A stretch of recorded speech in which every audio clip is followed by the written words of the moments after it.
The world has told you a lie about love, and it has told it to you so many times in so many songs and movies and stories that you may have swallowed it whole without ever once checking it against your own long experience. The lie is this: that love belongs to the young, that the real thing, the burning thing, the thing worth writing songs about, happens in the first third of life, and everything after is a fading echo of it. Companionship, comfort, two people keeping each other warm while the fire dies down. The world looks at two young people wrapped around each other and calls it the height of love, and looks at two old people holding hands on a bench and calls it sweet. Hear that word, sweet, the word we use for things we have stopped taking seriously. Tonight I am going to tell you the truth, and I am qualified to tell it, because I have seen love from every distance across 70 years. I have felt the young fire, and I have sat with couples in their 9th decade. I have watched late love arrive at 73, and I have watched 50-year marriages distill into something the young cannot even see. And I am telling you plainly, the world has it exactly backward. Love after 60 is not the echo. Love after 60 is the realest love there is, the ripest, the clearest, the strongest per ounce. And the young thing the world worships is not the height of love, it is the seed of it, beautiful, necessary, and unripe. And I am going to prove this to you tonight, not with poetry, but with reasons, 3 of them, and then I am going to speak to every heart watching, the long-married ones, the ones who loved and lost, and the ones sitting alone tonight, wondering if the whole subject has closed for them forever. It has not. Stay with me, because by the end of tonight, whichever chair you are sitting in, you are going to understand what your heart is actually capable of in this season, and it is more, my friend. It is so much more than the world has told you. Here is the first reason love after 60 is the realest, and it is the deepest one. It is the only love that sees. Understand what young love actually looks at, and I say this with tenderness for the young, because the young cannot help it. Young love looks at a person and sees a possibility. It falls in love with what someone might become, the life you might build, the years stretching ahead like open country, and it fills in every unknown with hope. The young beloved is half a real person and half a painting, painted by the lover's own longing. And this is why young love burns so hot and breaks so hard, because sooner or later the real person steps out from behind the painting, and the lover cries, "You have changed," when the truth is, they were never who the painting promised. Nobody ever is. Now look at love after 60, and see what it does that no young heart can do. It looks at a person who is finished being painted. The record is in. The body has aged and shows it. The character has been tested by decades and revealed.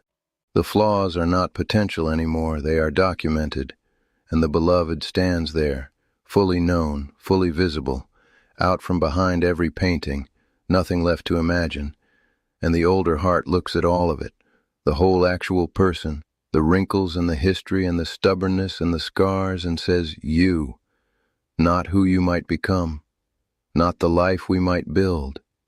You as you are, as you actually are, this is who I choose. My friend, do you understand what that is? That is the only version of love that is aimed entirely at a real human being.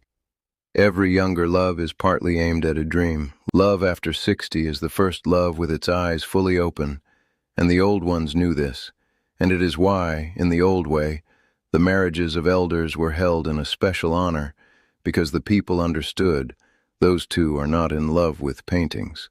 Those two see each other.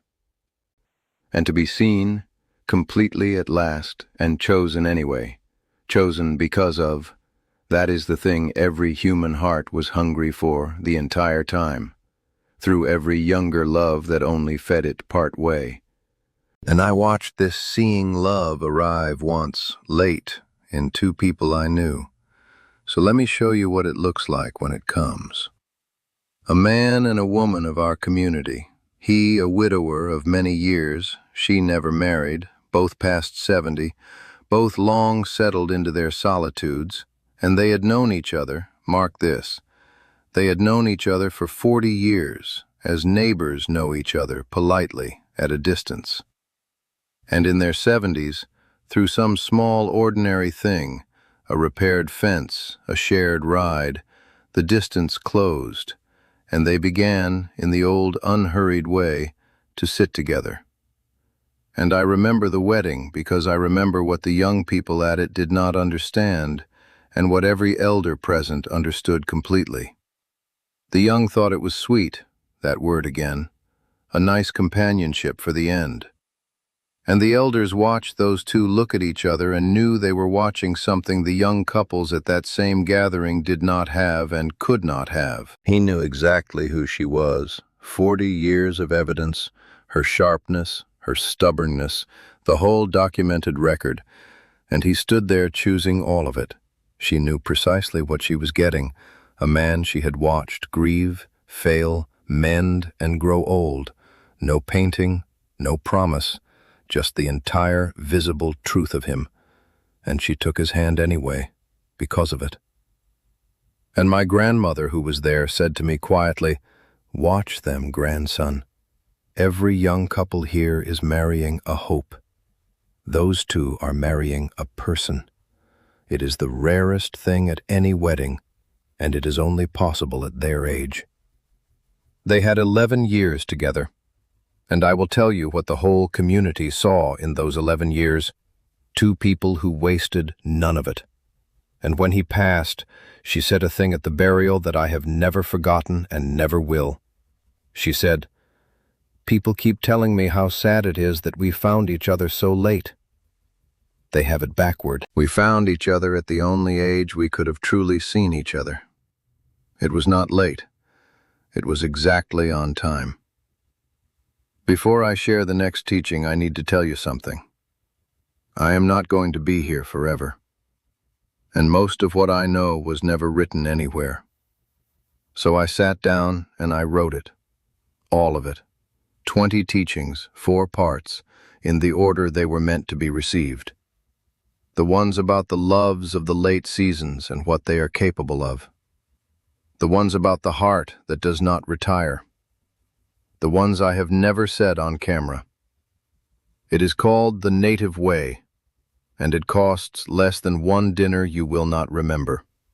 Scan the code on your screen or look in the comments, but do not leave yet, because the second reason is about what your love is finally free of. And when you hear it, you will understand why the old ones called the late season the clean burning. The second reason love after 60 is the realest is that it is the first love with no other job. Think about what every younger love was carrying besides itself. The young love was building an empire. Hear me, that is not an insult, it is a description. It was choosing a partner for the great construction, the household, the children, the finances, the climb, and tangled into every young embrace were 100 practical questions. Will this person be a good provider? A good mother? Will our families accept? Can we build? The love was real, and the love was also employed, hired for the biggest job of life, and you can never fully separate a worker from their job. And the middle years, the love of the middle years was carrying even more, raising the children, surviving the bills, running the household like partners in a demanding firm. And so many couples in those decades became such good partners that they nearly stopped being lovers, not from failure, from load. Now look at what love after 60 carries. Nothing. The empire is built or it is not. Either way, the construction is over. The children are raised. The climb is done. The practical questions are answered, and for the first time since childhood, love stands there unemployed, with no job except its own self. And hear what the old ones called this. I promised you the phrase. They called it the clean burning. The young fire is full of green wood, It smokes, it spits, it burns hot and dirty because it is burning 100 things at once, need and ambition and fear and want. The late fire burns seasoned wood, dry, chosen, nothing in it but itself, and it burns clean, steady, almost without smoke, and any keeper of fires will tell you which one gives the truer heat. When an old man reaches for an old woman's hand on a bench, there is no empire in that touch, no strategy, no need, nothing employed. It is the only completely unemployed love on this earth, wanted for itself alone. And that, my friend, is why the bench the world calls sweet is actually the site of the purest burning there is.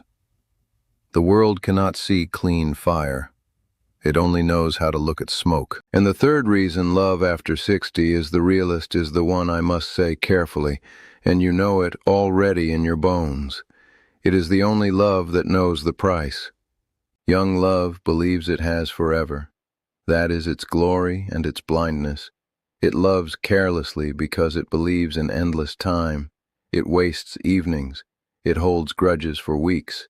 It says cruel things and assumes there will be years enough to repair them. It can afford carelessness, or believes it can, and so its tenderness, real as it is diluted across an imagined eternity. Love after 60 has stopped believing in forever. It has buried people. It has sat in waiting rooms. It knows not as an idea, but as a fact in the body, that this, all of this, is finite, that one of the two will someday sit at a table where the other one is not, and here is what the world gets exactly wrong about that knowledge. The world thinks the nearness of the end makes late love sad. The old ones knew it makes late love strong, hear me, the strongest, because scarcity is what reveals value. It has always been what reveals value, and a love that knows its days are counted stops wasting a single one. Watch the old couples, truly watch them. The hand held at the table, not romantic performance, my friend. That is two people who know. The patience with each other, grown suddenly deep in the last years, the way the small irritations that fueled 40 years of bickering quietly retire because both of them have done the arithmetic and decided the remaining evenings are too few to spend on the toothpaste cap. The way he watches her cross the room, the way she still, after everything, laughs at the story she has heard 400 times because she knows there is a number to how many more tellings there will be, and she is not going to waste one. That is love with its eyes on the clock, and it is not sad.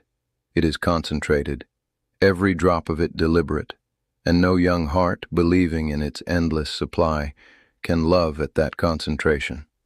The price tag the young cannot read is the exact thing that makes the late love priceless. And this is also, hear it gently, why the late griefs cut so deep, why losing a spouse after 50 years is a wound the young cannot fathom. The world wonders why the old widow grieves so totally, and the answer is simple and enormous. She is not grieving a relationship. She is grieving the realest love there was, at its fullest concentration, at the very hour it had finished ripening. The depth of the late grief, my friend, is itself the final proof of the late love. Nothing shallow leaves a hole that deep. Now let me speak to the chairs, each one, because you are not all sitting in the same one tonight. To the long married, hear this first. Some of you have been loving the same person for 40, 50, 60 years, and the world treats your love like furniture, old, familiar, invisible, and I'm telling you tonight what you actually have. Everything I described, the seeing, the clean burning, the counted days, you have all of it, plus the one thing no late-met couple can have, the whole shared archive, the entire lifetime witnessed by one other person, and when you look across the kitchen at them, you're looking at the only human being on earth who holds your whole story. Do not let the world call that furniture. Take their hand tonight deliberately and tell them one thing you have never quite said. The archive deserves it. And because the long married deserve their own proof tonight, let me tell you about the oldest couple I ever knew well, married 62 years at his passing, and about the thing I witnessed in their last decade that taught me what a marriage can distill into. They were not romantic in any way the movies would recognize. They bickered, gently, constantly, a lifetime duet of small corrections. But I was in their house one afternoon in their last years, and she was resting in the other room, and a storm was coming up fast, and I watched this man of 87 move around his house closing windows, and he closed them in a particular order, hers first. The window by her chair, the window over her side of the bed, the one near where she sat to sew, hers first. All of them, before a drop of rain could reach any place she might be, and only then his own. And he did not know I was watching, and he was not performing anything. He was doing what he had plainly done for 60 years, a man whose every reflex had been slowly rebuilt around the comfort of one other person, so completely that his hands did it in order, automatically, like breath. 62 years, my friend, and it comes down to the order a man closes windows in. The young think love is what you feel. The long-married know love is what you have become, cell by cell, habit by habit, until the caring is not a choice anymore but a structure, the very architecture of the person. And no young couple, whatever they feel, has had the years to be rebuilt like that. That is what you have, you long-married ones. Not furniture, architecture. 60 years of being remade around each other. The world has no idea what it is looking at when it looks at you. To the ones who loved and lost, the widowed, hear this, and hear it from the old way, which understood grief better than this world does. Your love did not end, I have taught you this. Love outlives its person, and you are still married to a memory in ways that are real and honorable.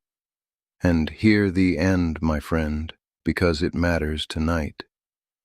If new love ever comes near you, and it comes near the widowed more often than they admit, the coffee friend, the church companion, the neighbor whose visits you have started to look forward to, do not turn it away out of loyalty to the one who is gone. The old ones were plain about this. The heart is not a plate with room for only one serving. The heart is a fire, and fires do not divide when you add wood, they grow. And the dead, hear me, the dead who truly loved you are not sitting in the next world hoping you stay cold for their sake. Nobody who ever truly loved you wants your remaining evenings spent alone at a table for one out of honor to them. Loving again is not replacement. It is testimony, the proof that the one who is gone taught you a heart this capable, and it honors them. It does not betray them. And somewhere, I believe this with everything in me, they are glad. And to the ones sitting alone tonight, never partnered or long alone, the ones who clicked this video with a small ache, wondering if the whole subject has closed, hear the last word, because it is yours. The heart does not retire. It never retires. There is no age on this earth at which the human heart loses the capacity I have described tonight. And in fact, everything I have taught says the opposite. Your heart, at this age, is more capable of the real thing than it has ever been, more seeing, more free, more aware of the price. You are not past love, my friend. You are finally qualified for it. So keep the door open, hear me, not desperately. The old ones never chase, just open, the coffee accepted, the conversation allowed, the walk taken, and whether the person comes or not, live with the open door. Because an open heart in its 7th decade is not a foolish thing. It is the ripest fruit on the whole tree, and the tree, I promise you, is not done being visited. So there is the truth the songs never told you. The young thing was the seed. This season, these years, this is the fruit.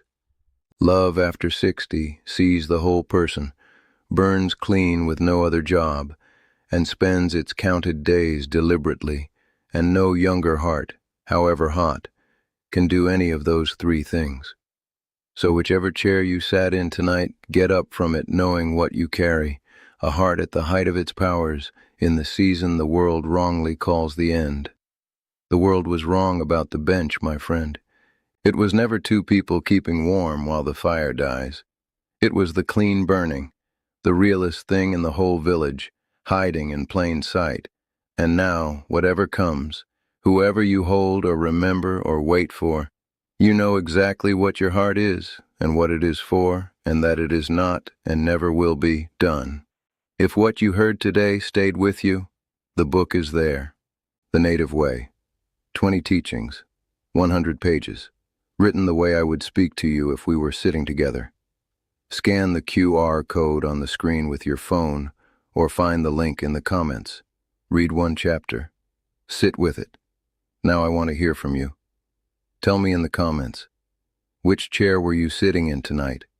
And what did this teaching move in you? I read every comment. And if this is the kind of conversation you have been looking for, subscribe to this channel. We are not collecting viewers here. We are collecting people who remember. Come back next week. I am not done teaching yet.